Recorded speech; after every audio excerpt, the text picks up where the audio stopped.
Like 5,000 likes to this video, we will upload more patriotic news. Thank you. GOP Congressman reveals disgraceful thing John McCain did right before he voted no on repeal. Apparently, John McCain's behavior just before voting on the Obamacare was not appropriate. The behavior that he presented moments before voting was bad and everyone needs to know about. Senator Ron Johnson of Wisconsin witnessed and told. Ron Johnson is not quite a Trump supporter, but he shares zero sympathies for John McCain, especially after the move he made.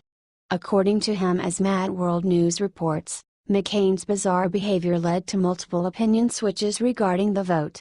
On Chicago's Morning Answer, he said, "We did get a call from Paul Ryan, and he assured us that skinny repeal was not going to pass the House, it would have to go to conference.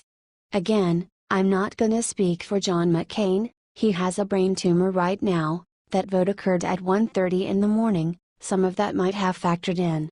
Of course, the radio host immediately asked him about explanation. Johnson explained that McCain had told Ryan he was voting yes, only to come in and vote no. He added, "Again, I don't know exactly what we really thought, and again I don't want to speak for any senator." Johnson responded, "I really thought John McCain was going to vote yes to send that to a conference at 10:30 at night.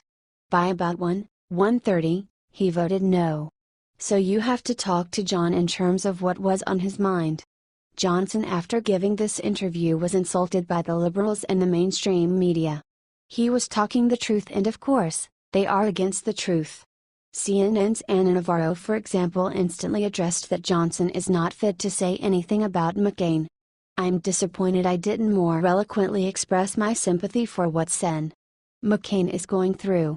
I have nothing but respect for him, and the vote came at the end of a long day for everyone." He fired back. McCain, on the other hand, refused to give a comment regarding this issue.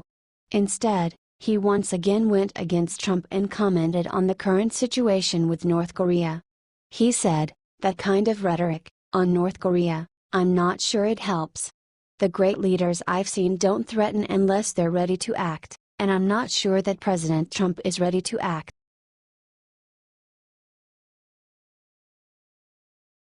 Breaking: CNN fires Trump surrogate Jeffrey Lord for defending Hannity.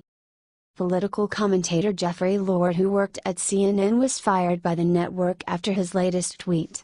He tweeted "Sieg Heil," which was a victory salute used by the Nazis at political rallies.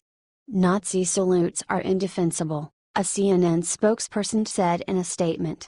Jeffrey Lord is no longer with the network, Huffington Post reports. The tweet was directed at the president of the liberal group Media Matters for America, Angelo Carusone.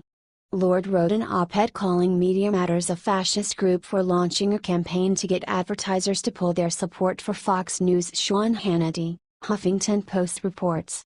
Lord found out that he was fired from the network when he was in a CNN town car on way from Harrisburg, PA to NYC, and the car immediately turned around. After he was fired, he spoke with CNN's Brian Stelter on Thursday. "I love CNN," Lord said.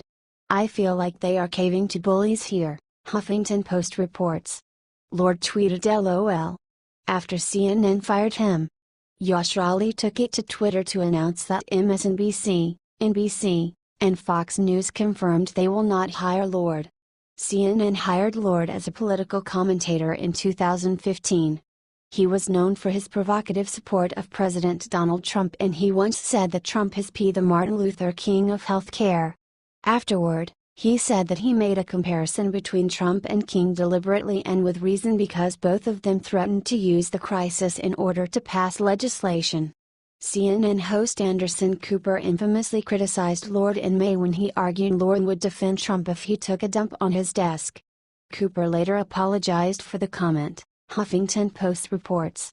"It's too bad that Jeffrey Lord was fired because of one silly tweet. However, that is CNN's loss, because he proved on many occasions that he's good at his job."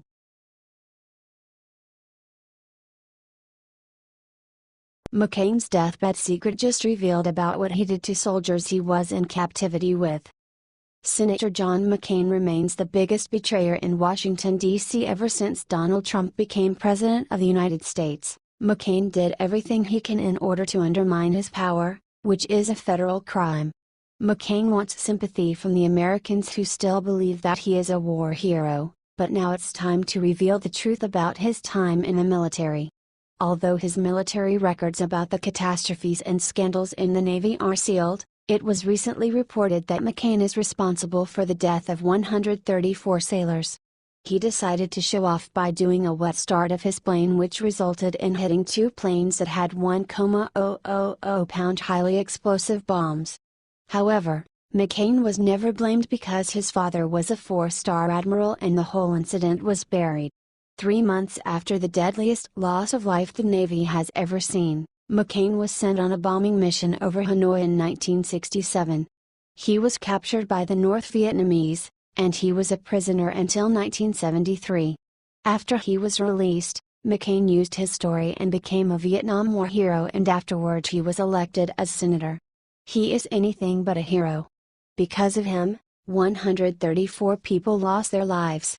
He also helped the government to hide information about other American prisoners in Vietnam who still haven't returned home. Although McCain has a sworn testimony by 2 defense secretaries of the men left behind in Vietnam, he continues to lie to the public that there were no other survivors. This is so bad for the families who still don't know what actually happened to their loved ones. As Freedom Daily reports, using his position as a senator, McCain would be behind the scenes quietly pushing and sponsoring federal laws that would keep the most damning information about our pals buried through classified documents. According to the government documents, numerous prisoners in Vietnam didn't return under President Nixon, who signed the peace treaty in January of 1973. Only 591 were released, including McCain. President Nixon promised the Vietnamese that the United States will help with a post-war reconstruction without any political conditions. However, the Congress didn't approve, and as a result, Vietnam was furious at the American government and didn't release more prisoners. Although this was supposed to be a secret, the CIA admitted that the missing men were killed by the Vietnamese because they were no longer useful to them. As Freedom Daily reports, after the Pentagon's PAL-MIA office was publicly shamed by internal whistleblowers that there were in fact still men in Vietnam being held as PALs, the pressure from the families and Vietnam veterans finally forced the government in 1991 to create the Senate Select Committee on PAL-MIA Affairs, to investigate these allegations. McCain was made the chairman of the board, so he gained power and he decided to put the story on the shelf. Not only he betrayed President Donald Trump in the repeal of the Obamacare, but he also betrayed his brothers in arms in Vietnam. After the Congress proposed the Truth Bill regarding the missing soldiers, McCain voted against it. Although the bill became law in 1991, the families still couldn't find out the truth about their loved ones. McCain worked together with Kerry in order to bury the latest piece of evidence about the missing soldiers.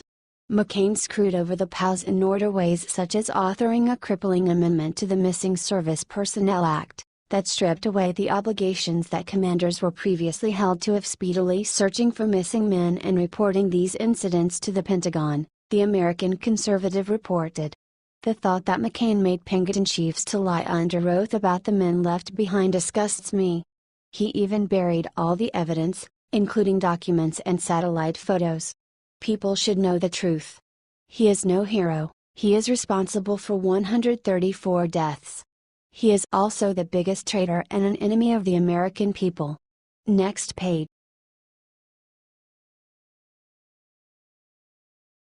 Justin Bill and Hillary Clinton caught in huge $5 billion North Korea scandal. Tensions between North Korea and the United States rise every day. North Korea is planning to attack Guam, which is U.S. territory in the western Pacific Ocean. The North Korean leader Kim Jong-un promised to launch a missile that will hit Guam.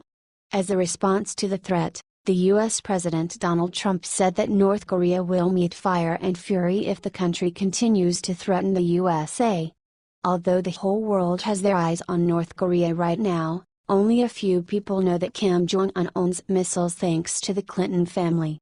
The New York Post reported, As President Clinton prepared to confront North Korea in 1994, ex-president and self-appointed peacemaker Carter went to Pyongyang to negotiate a sellout deal, give the North Koreans 2 new nuclear reactors and $5 billion in aid if they promised to quit seeking nuclear weapons. Carter even won a Nobel Peace Prize for this deal. How ironic. The former president even celebrated his achievement. However, thanks to him, North Korea has missiles ready to attack our country. It is just a matter of time when the first missile will be launched. What was he thinking? The North Korean leader is similar with the German dictator Adolf Hitler. Kim Jong-un is also a dictator who rules his country by paranoia. If the Chamberlain's appeasement policy didn't stop Hitler from wanting for more power, why would something similar work for Kim Jong-un? However, Clinton's and Carter thought that an appeasement can change things now. The New York Post reported, in 2002, the North Koreans revealed that they had been violating the accord from day one. 4 years later, Pyongyang detonated its first nuclear missile. After it was discovered that North Korea violated the accord, something should have been done in order to stop them, but the Clintons and the Obama administration decided not to do anything. Thanks to their poor efforts, North Korea can launch a missile attack against our country. They put the population of Guam at potential risk. Everyone should know that if they launch a missile, it won't be Trump's fault, but Obama, Clinton, and Carter are to blame. Trump is doing everything he can in order to protect our country.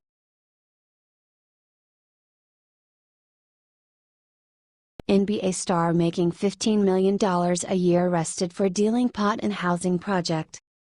Veteran NBA star Zach Randolph was arrested on a marijuana charge at a Los Angeles project on Wednesday after few police cars were vandalized.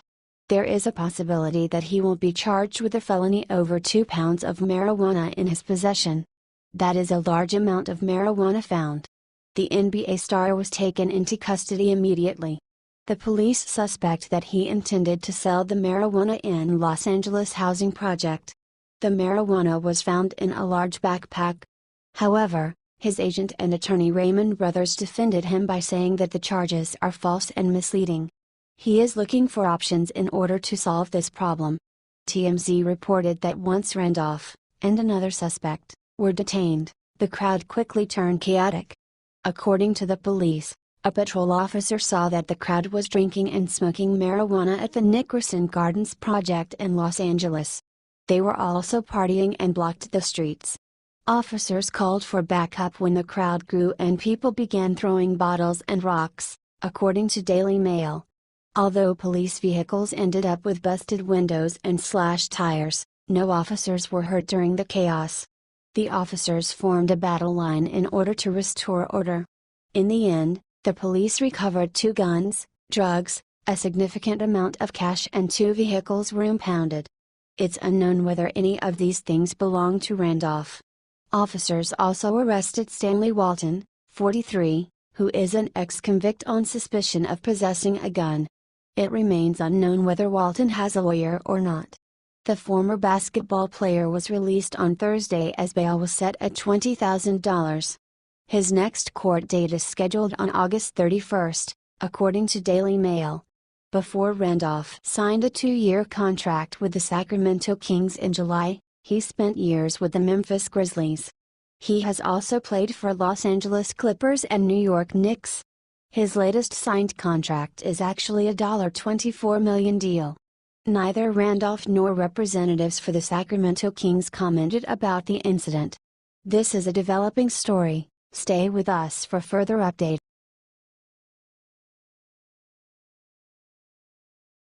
Tebow leaves ondeck circle to greet autistic fan, God rewards his kindness. One lucky fan gave Tebow the magic touch in order to help him hit a home run. The boy who has high-functioning autism had one of the greatest days in his life.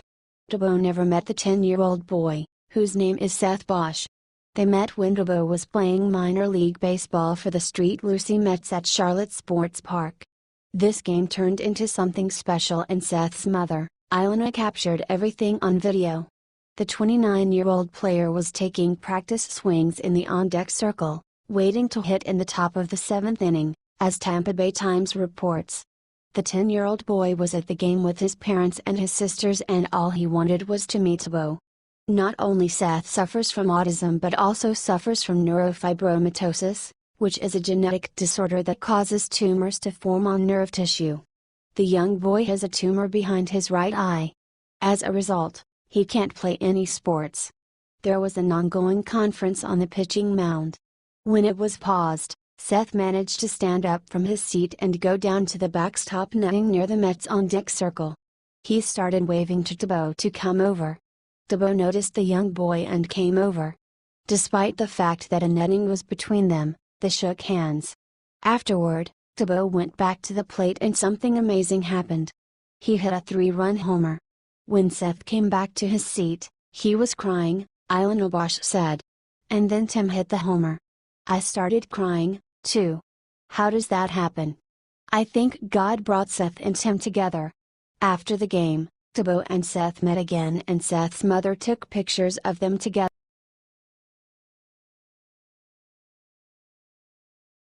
Trump gives McConnell 2-word order every lazy politician dreads and even liberals are cheering.